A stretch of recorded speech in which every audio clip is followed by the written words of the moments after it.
Hello and welcome to this week's edition of Newsgram. Every time I visit a tropical location, I swear that someday I'm going to live there. And I realize this is just typical vacation mindset, so I dismiss it as fantasy, but I do love a good ocean breeze in the morning. So today, let's live vicariously through someone who's actually done it. Alfred Fitzgerald Brathwaite. Well, I thank you very much for having me. Alfred's life is full of enough stories to fill several books. He's the perfect author for Newsgram because we like to focus on fascinating people living their lives in interesting ways, and then, of course, writing a book about it. Alfred's story begins on the Caribbean island of Carriacou, a place where the culture of the islanders was passed down through generations, a heritage rooted in Africa and preserved despite the hardships of the plantations. Life there was full of community, tradition, and small adventures that shaped him from boyhood, and it's that culture that he's now trying to preserve. Over time, that little boy from Carriacou would go on to travel the world, all the while following what would eventually become his true calling, medicine. And it's all captured in his new autobiography, The Also Ran, But a Champion, The Travels of a Kayak from Carriacou to Oahu, which tells the story of a life filled with adventure, resilience, and family. Well, the title of the book, I would say, originated from my alma mater, my school song, but with inputs, so to speak, from my mother. My mother was the driving force behind whatever I did up to my age as a man. And she always hinted that I would not be a champion because I did foolish things at times. And I wanted to prove her wrong on that. That title perfectly captures his life, sometimes overlooked, sometimes celebrated, but always striving. So how does a little boy from a small Caribbean island become a doctor, a pathologist, and a lecturer who has seen the world? Well, Alfred admits he didn't know at first. Even without knowing how, but having a desire to accomplish something must remain with someone. Because when I said I was going to be a doctor, I had no idea how one was going to become a doctor. I knew nothing about, except that, maybe a doctor in Carriacou, the only doctor, there was only one, might have impressed me. But I honestly do not know why I decided that I wanted to be a doctor. I don't know if it's because I wanted to help people. I don't know if it's because it was maybe a means of making money. I just wanted to be a doctor. But once it was implanted in my brain, and with that determination, not only from myself, but what was instilled in me by that lady I called my mother, that propelled me along the way towards success, in a sense. That determination took him to Jamaica on a scholarship. And because he has a lust for life, he also found time to raft the rivers, dance to reggae, and soak in the island culture.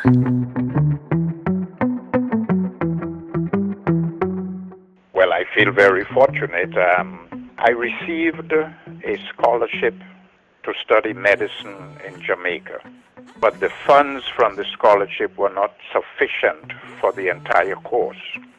And the government of Grenada at that time provided the rest of the funds, but always with the understanding, not only by them but by me, that it was a commitment to return to Grenada.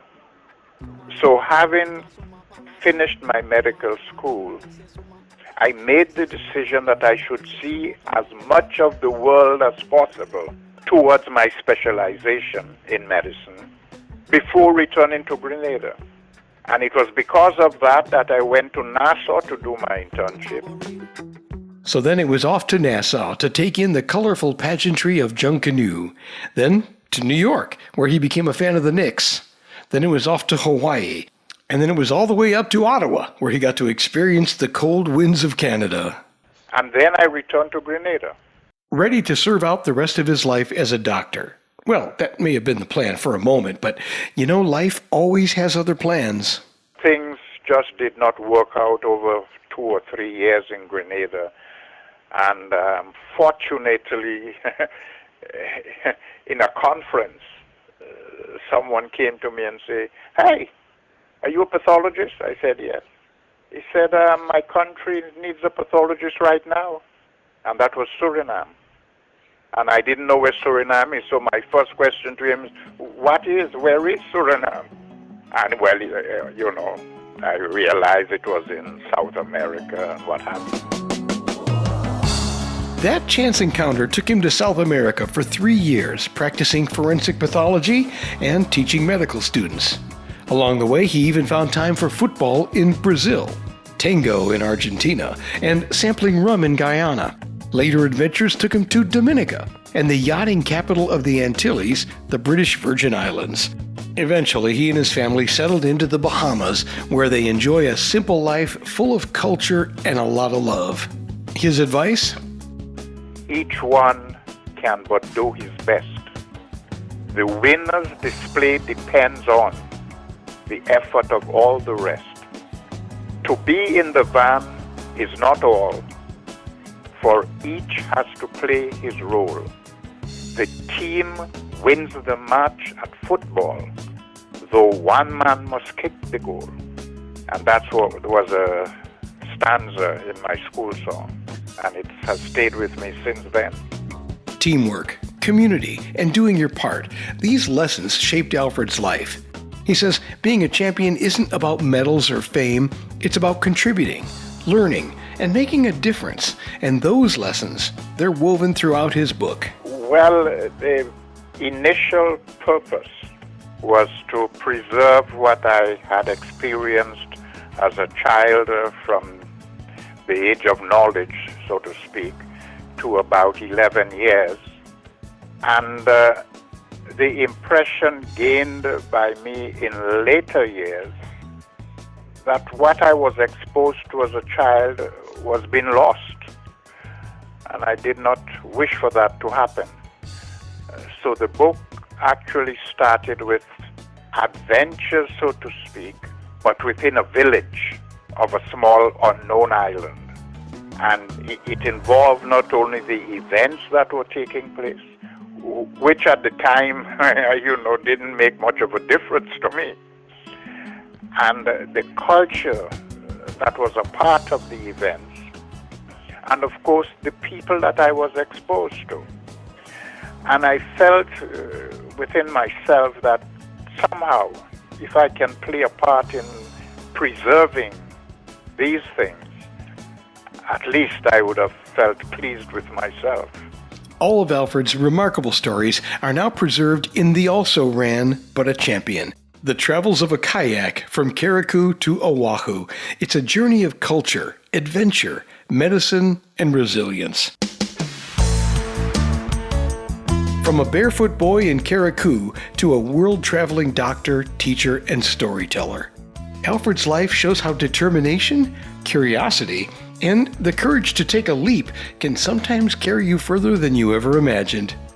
His story is also a reminder that anyone can achieve with the right focus and effort, that positive influences can shape our path, and that there is wisdom to be gained from the past. The book is available now on Amazon.com or wherever you like to buy books, and we put a link for you in the show's notes. And that will do it for this edition of Newsgram from WebTalkRadio.com.